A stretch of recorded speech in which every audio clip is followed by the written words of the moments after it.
good evening, good morning, good afternoon, wherever you might be. How wonderful to see you all. Okay. Another 30 minutes of putting atomic bombs under our ridiculous neuroses, which aren't at the core of our being anyway. So it's not, so how fantastic to do this. A great activity. All right, everybody. Paola, hello, sweetheart. Who's here? Hello, Kim. Doris, Mary, Christopher, Dawn, Kathleen, Manuel, John, Mudit. That's it. Okay, everybody. I think I missed somebody. No, that's it. Virginia. Hello, Virginia. Okay, you people. Here we are. Just a little kind of bit of thinking. It's all thinking. It's always about the mind, We think, oh, meditate. We think visualize. We get all very excited and mystical, like some secret part of us. But it's not. It's your mind. Everything does your mind does everything. Everything comes from the mind. Happiness comes from the mind. Suffering comes from the mind. Enlightenment comes from the mind. The universe comes from the mind. It's not meant to be a joke. It's like literal for Buddha. So we all want happiness and don't want suffering. And the Buddha says we create happiness and suffering. So purification is part of that process. Putting atomic bombs, like I said, we're putting atomic bombs under all these tendencies in our mind, these stubborn kind of habits that we've had for quite a while, the Buddha would say. So we need to kind of loosen them, soften them, It's like doing a bunch of weeding. We need to do that. Give space then for the virtues to manifest, because our true nature, and this is something we don't think about in neuroscience. You don't say the brain is in its nature pure. That sounds like a joke. But here in Buddhism, my goodness, if you want to say that whatever we are is whatever we are, it's our mind. And our mind is not intrinsically negative. It can't be. And there's logic in this. We have to study the Buddhist teachings to understand the logic of it. It's not just some mysterious concept, That delusions, neuroses, delusions, because they're misconceptions, because delusions are misconceptions at their root, because therefore they're not in sync with reality, they're not valid, because they have no valid basis, therefore they can be removed from the mind. This is actually logic, but we don't think of the mind like this, The key point about the delusions is then they're not valid. They're not valid because they don't have a valid basis, which means they see one thing, but something that there's no. In other words, with delusions, when the delusions are running the show, to the degree that any delusion is running the show is the degree to which there's a disconnect between the truth of what's in front of us and what we see. It's like we're colorblind, There's a black thing there, but we see pink. Well, the Buddha says we're seeing things wrongly. LAMA YESHE says the delusions have the function of decorating on top of what is there, layers upon layers upon layers of characteristics that just aren't there. There's always this disconnect between us and what's out there. And indeed a disconnect between ourselves and what we see in ourselves. And this is why we suffer. These delusions are why we suffer. It's not punitive. We should be crying with compassion to discover this, So we need to remove the delusions from the mind, to be in touch with reality and therefore to be happy. These two come together.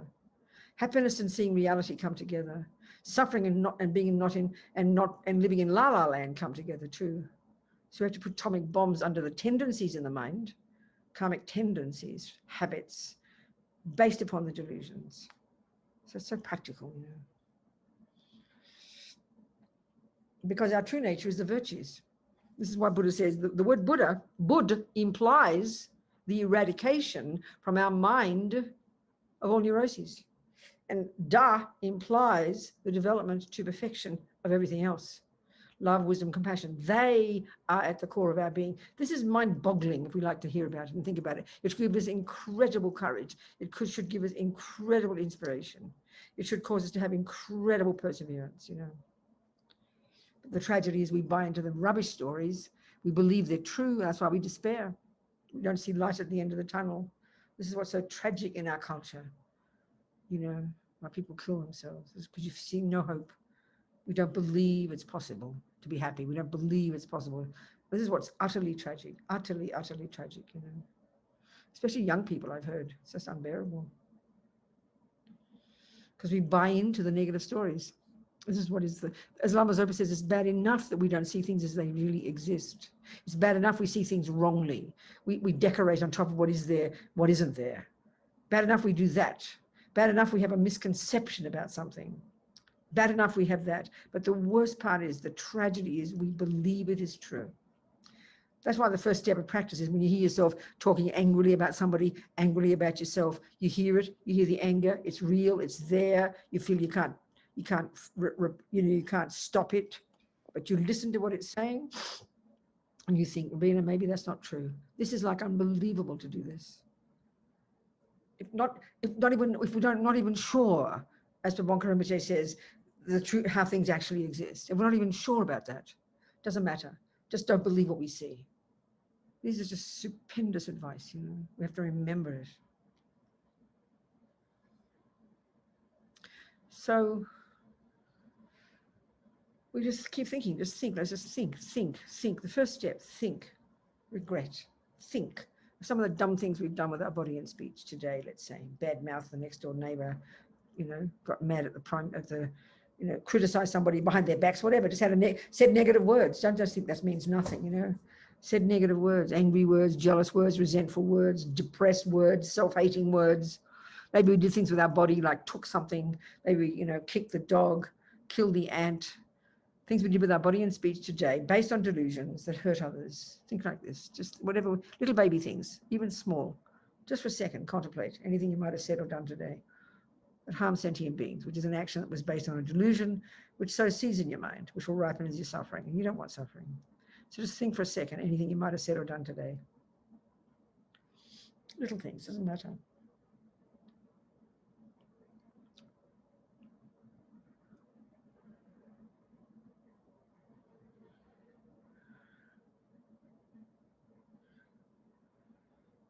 And maybe things, you know, recently, we remember, recently, things we've said and done that have harmed sentient beings, even slightly. Just remember them. Just make a note in your mind. Kick the dog, did this, badmouth my sister, maybe 100 times, doesn't matter, don't count everyone, just remember things, especially our old habits, you know.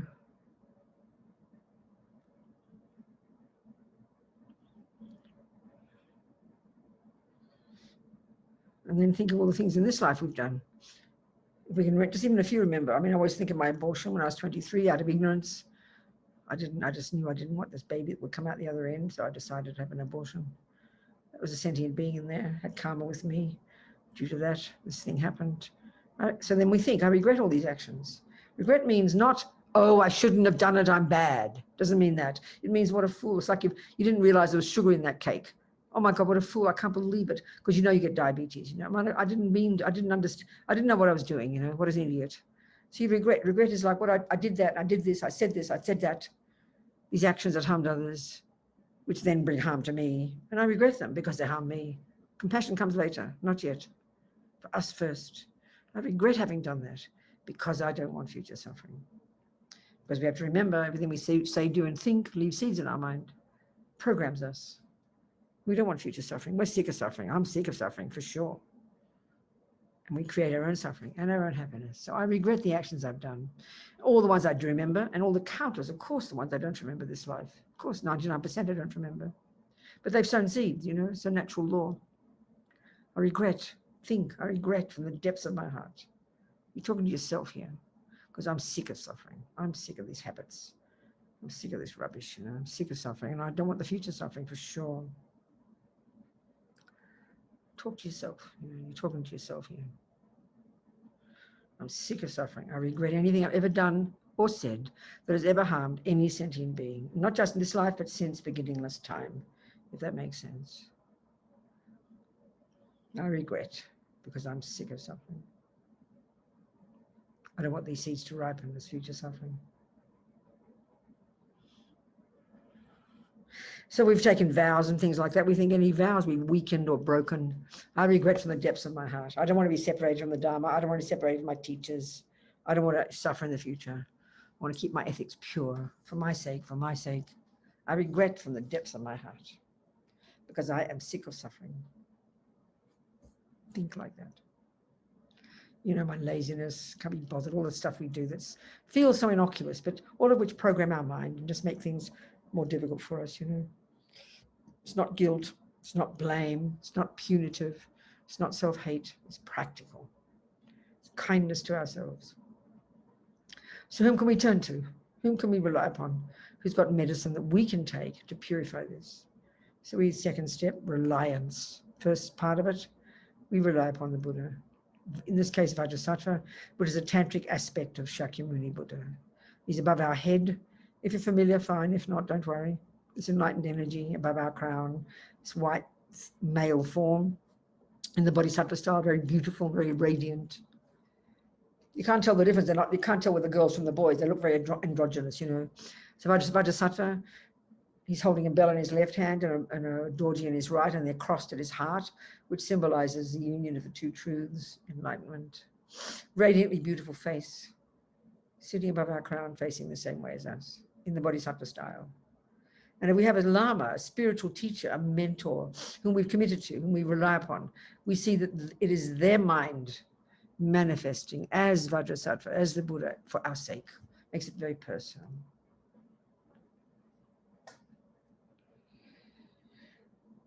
In his Bodhisattva style with a 5-pointed crown and kind of decorated beautifully, as you see in the pictures and statues.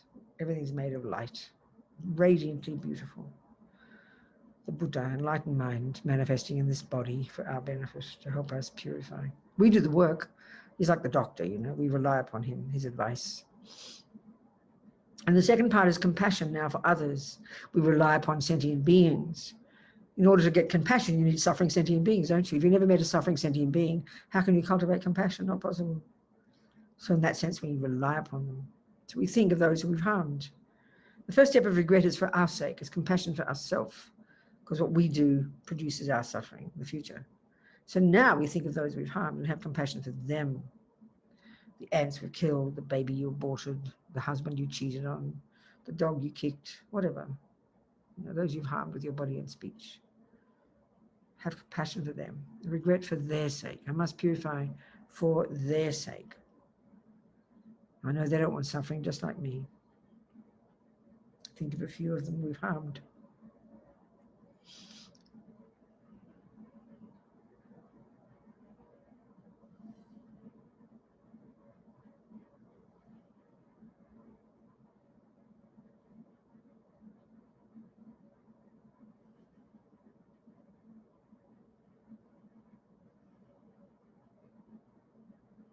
So now think of those who've harmed us. If you can do that, if you're brave enough, those who've harmed us. And why should we have compassion for them? Because they will suffer in the future because of the actions they've done.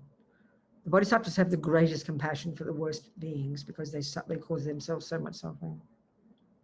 So if you can have compassion for those who've harmed you, as Geshe Sopa says, Bodhisattvas need their enemies.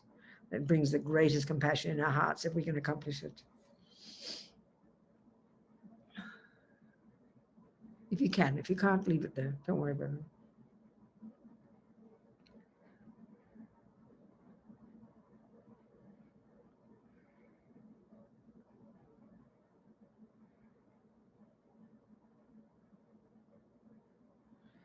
So now the third step, the remedy. Well, this is, you know, this is the 4 R's. It's easy to remember, but it's often referred to as the antidote. So obviously the antidote to killing, let's say you've regretted killing, is to try and save lives and to help sick people. That's obvious. The antidote to stealing is to give. The antidote to lying is to tell the truth. All of this we should do anyway in our daily life. But this is the most potent antidote. This third step in this meditation is the visualization of Vajrasattva sending nectar and our purifying our body, speech, and mind, and our recitation of the mantra. So remember, this is our mind doing it. We're imagining the Buddha. So we often think this is like fantasy, but it's our mind. Whatever your mind does leaves seeds. You can sit there and think, daydream about chocolate cake for 10 minutes. It's your mind. You're putting seeds in your mind from that activity. Whatever our mind does doesn't go astray. Whatever our mind does sows seeds. So here we are, imagining, wanting to purify, imagining the Buddha sending powerful nectar, saying this powerful Sanskrit sounds that purify our body and our speech and our mind. It's a stupendous activity. And it's you doing it. Sure, we're visualizing the Buddha or imagining the Buddha, but we do the work. It's the power of our mind. As LAMA YESHE says, purification is the power of the regret, the power of the reliance, the power of the remedy. And the fourth one, the power of the resolve to change. It's our mind that does it. So there we visualize Lama Vajrasattva so happily, first of all, sending radiant nectar from his heart, that arcs around, enters in our crown, fills us completely. And first of all, what it does, we imagine, we visualize, we think, that it purifies, that force, it's like powerful nectar, like a hose of energy that forces down out through the lower parts of our body all the imprints of all the harm we've ever done since beginning this time with our bodies. And it's like filthy liquid disappearing into space, not one atom left. As we happily imagine this, want this, as we say the mantra. Om Vajrasattva Samaya Manupalaya Vajrasattva Teno Patita Dido Me Bhava Sutoshayo Me Bhava Subhoshayo Me Bhava Norakto Me Bhava Sarva Siddhi Me Prayata Sawa Karma Sutsa Me Sitam Triam Kuruhung Ha Ha Ha Ha Ho Bhagavan Sarva Tata Gata Vajramami Muta Vajrava Mahasama Sattva Ahung Pe Om Vajrasattva Samaya Manupalaya Vajrasattva Teno Patita Dido Me Bhava Sutoshayo Me Bhava Subhoshayo Me Bhava Anorato Me Bhava Sarva Siddhi Me Prayata Sawa Karma Sutsam Me Sitam Triam Kuruhung Ha Ha Ha Ha Ho Bhagavan Sarva Tatagata Vajramame Mutsa Vajraba Mahasama Sattva Ahung Pe Om Vajrasattva Samaya Manupalaya Vajrasattva Teno Patita Dido Me Bhava Sutoshayo Me Bhava Subhoshayo Me Bhava Anorato Me Bhava Sarva Siddhi Me Prayata Sawa Karma Sutsam Me Siddham Shriyam Kuruhung Ha Ha Ha Ho Bhagavan Sarva Tatagata Vajramame Mutsa Vajraba Mahasama Sattva Ahung Pe. Okay, first of all. So also I didn't mention before, this is a practical thing. I forgot to talk about how to sit. It's really important when we meditate that we don't sit in, if we're sitting in a chair, which some of us do, don't just slump into the back of the chair. You need to sit upright. It's the position of the yogi. You don't sit in the back, you don't slump. You sit upright. It keeps your body upright, which keeps your mind, all the subtle channels that course through our body. If we're sitting slumped, then the airs and the mind connected to the airs then don't flow properly. And this is where we get sluggish. So the position of the yogi is to be very upright and very straight, not tense. It's really important. I forgot to mention the body. It's so important. The body doesn't meditate, but the mind, we need to it's very most conducive for the mind, because from the Vajrayana model, remember, we've got these subtle physical energies, and the mind is linked to the wind energies, which course through all the channels in our body. So to allow them to flow smoothly and to keep the mind alert, we need to be upright. It's so important. You look at it, it's a very beautiful position. The yogi, they say you can see the yogis and yoginis by the way they hold their body. Very upright and very, very nice, I forgot to mention that. It's important. So now the next visualization, we visualize now all the negativities, all the imprints of all the negativity of our bodies has been purified. And now the speech, we visualize Lama Vajrasattva so compassionately sending from his, from his heart, the light nectar arcing around, entering our crown very forcefully, filling us. And this time forcing up all the junk, like as LAMA YESHE says, when you've got a tap, turn on the tap in the sink, all the junk and the glass comes to the surface. So imagine all the nectar forcing up to the top and all out through the top part of our bodies, all the imprints of all the harm we've ever done with our speech, all our just rabbiting on meaningless speech, all the lying speech, the speculating speech, all the bad mouthing behind backs, all of this speech. We do so much harm with our speech. We don't even think it's important in our culture. All of this completely purified by this blissful nectar filling us. Om Vajrasattva Samaya Manupalaya Vajrasattva Teno Patita Dido Me Bhava Sudoshayo Me Bhava Subhoshayo Me Bhava Anorakta Me Bhava Sarva Siddhi Me Prayata Sawa Karma Sutsa Me Siddham Shriyam Kuruhung Ha Ha Ha Ha Ho Bhagavan Sarva Tatagata Vajramami Mutsa Vajrabhava Mahasama Sattva Ahung Pe Om Vajrasattva Sama Manupala Vajrasattva Teno Pajita Dito Mebawa Sudoshayo Mebawa Suboshayo Mebawa Anorakto Mebawa Sarva Siddhi Memprayatsa Sama Karma Sutsame Siddham Shriyam Kuru Hong Ha Ha Ha Ho Bhagavan Sarva Tathagata Vajramami Mutsa Vajrabhama Sama Sattva Ha Hong Pe. I should have the mantra up. I'm so sorry. Maybe we do it next time. Some people do that and I'm just lazy. I'm sorry. Just listen to it otherwise and get used to it. Om Vajrasattva Samaya Manupalaya Vajrasattva Teno Pajita Dito Mebawa Sudoshayo Mebawa Suboshayo Mebawa Anorakta Mebawa Sarva Siddhi Memprayasa Sawa Karma Sutsame Siddham Shriyam Kuru Hong Ha Ha Ha Ho Bhagavan Sarva Tathagata Vajramami Mutsa Vajrabha Mahasama Sattva Ahung Pe. Totally full of this nectar. Imagine how marvelous. Imagine all the imprints of all the ridiculous nonsense about negative speech since the beginning of this time disappeared like a puff of smoke, gone. So now we visualize very happily Lama Vajrasattva so compassionately sending from his heart again, this time light beams. Like I always say, I've got no idea if light can arc around, but we just have to see it does. These laser beams of light, they arc around and enter our crown and fill us completely. This time instantly, and I mean instantly, annihilating all the delusions, which are the source of the source of what we do with our body and speech. As LAMA YESHE says, just when you turn on a light in the room, just as instantly it dispels the darkness, doesn't it? Just like that now. And what purifying what? The ego grasping, the root delusion that believes in the intrinsic me and everything else, and the attachment to get what that fantasy me wants, and the aversion when it doesn't, and all the other dramas, you know, all the nonsense. But there's not integral to who we are. This is the point. This is why they can be purified. So this is not just some fantasy, you know, this is psychology. So imagine all the delusions gone, the pain, the delusions, the depression, the anxiety, the fears, the nonsense that we live with every day. It's not at the core of our being. Imagine it's gone. How incredible. Om Vajrasattva Samaya Manupala Vajrasattva Teno Pajita Dito Mebawa Sudoshayo Mebawa Suboshayo Mebawa Anorakta Mebawa Sarva Siddhi Memprayasa Sawa Karma Sutsame Siddham Shriyam Kuru Hong Ha Ha Ha Ho Bhagavan Sarva Tathagata Vajramami Mutsa Vajrabha Mahasama Sattva Ahung Pe. Om Vajrasattva Samaya Manupala Vajrasattva Teno Pajita Dito Mebawa Sudoshayo Mebawa Suboshayo Mebawa Anorakta Mebawa Sarva Siddhi Memprayasa Sawa Karma Sutsame Siddham Shriyam Kuru Hong Ha Ha Ha Ho Bhagavan Sarva Tathagata Vajramami Mutsa Vajrabha Mahasama Sattva Ahung Pe.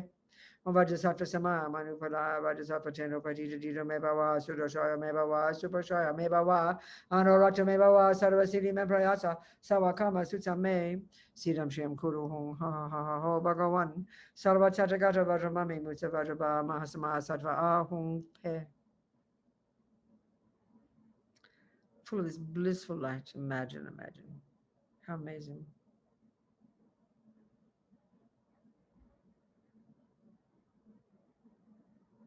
So now one more time. Feels a bit busy, but this is what this is doing now. This is visualizing, imagining. This is now imagining removing even the subtlest imprints in our mind, which is what they call the obstacles to omniscience. This is when we start to practice bodhicitta as well. And this is where we get both wisdom and compassion. We remove even the subtlest imprints from the mind. So we visualize all three together. Maybe one after the other, if you like. I'm never quite sure.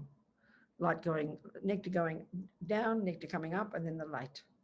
Removing even these subtlest imprints, actually becoming the Buddha. Om Vajrasattva Samaya Manupala Vajrasattva Teno Pajita Dito Mebawa Sudoshayo Mebawa Suboshayo Mebawa Anorakta Mebawa Sarva Siddhi Memprayasa Sawa Karma Sutsame Siddham Shriyam Kuru Hong Ha Ha Ha Ho Bhagavan Sarva Tathagata Vajramami Mutsa Vajrabha Mahasama Sattva Ahung Pe. Om Vajrasattva Samaya Manupala Vajrasattva Teno Pajita Dito Mebawa Sudoshayo Mebawa Suboshayo Mebawa Anorakta Mebawa Sarva Siddhi Memprayasa Sawa Karma Sutsame Siddham Shriyam Kuru Hong Ha Ha Ha Ho Bhagavan Sarva Tathagata Vajramami Mutsa Vajrabha Mahasama Sattva Ahung Pe.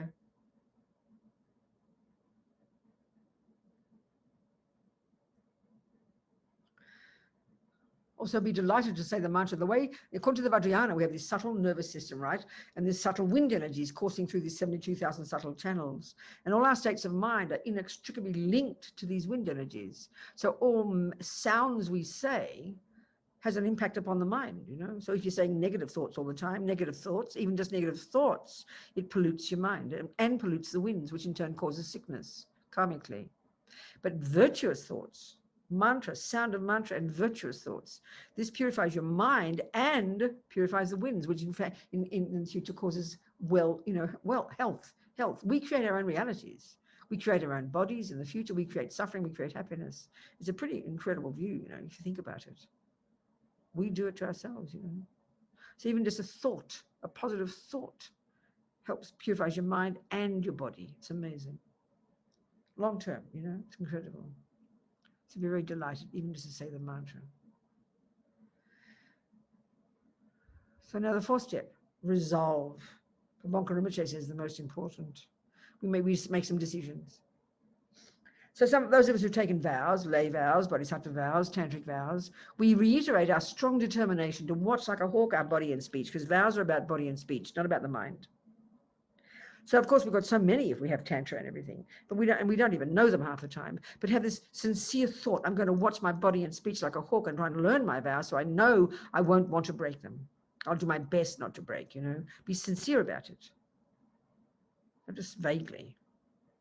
So if you can reiterate your vows, I will never kill, I will never steal, I will never lie, I will never bat my Vajra brothers and sisters, certain vows, you know, your root ones even. If you can reiterate those and say that strongly, this digs that groove in your mind. This is how the mind, you know, karma's like training your mind, molding your mind into any shape you like, as Lama Zopa says. When we're molding our mind into the shape of a Buddha's mind. And then our body and speech as well, you know. So make some decisions to yourself, but especially your old habits. I mean, we're all lazy. We all love our comfort zone, sit back and relax and put our feet up and can't be bothered and do our practice kind of lazily. And, you know, at least we do it as better than nothing. But some of our old habits that we always putting ourselves down for our old habits, shooting our mouth off too much, you know, whatever you think. A couple of little things first. Reiterate what you can feel, you really can say, like maybe especially the vows of not killing, not stealing, not lying. Strengthening those habits. And then your old rubbish habits, you know, make some decisions about those. Things you always rubbish, you know, things you're putting yourself down for. Like your laziness, your bad mouthing, your whatever you do. We know ourselves, you know. Make some decisions.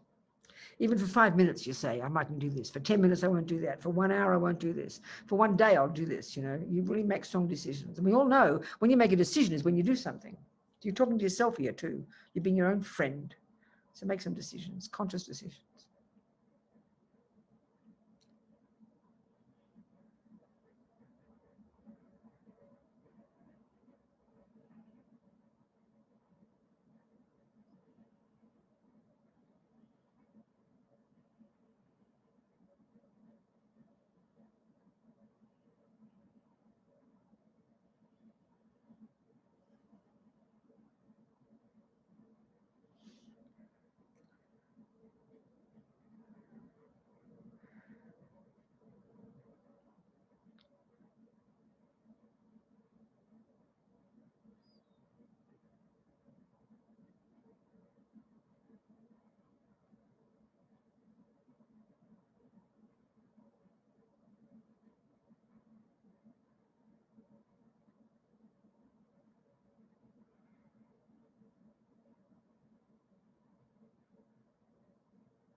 So now I'm about to suffer the lotus. He's sitting on, dissolves into his body, and he very happily dissolves into white light and just absorbs through your crown. You imagine the body, speech, and the energy of the body, speech, and mind of the Buddha, the body, speech, and mind of your Lama, and your body, speech, and mind. They merge.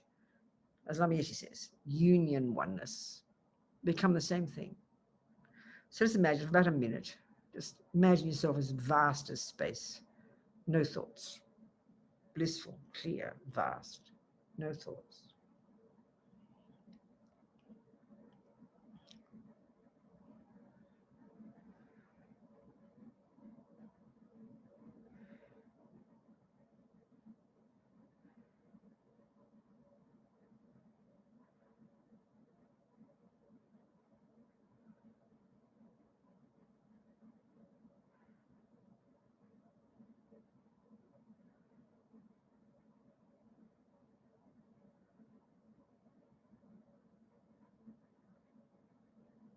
Okay.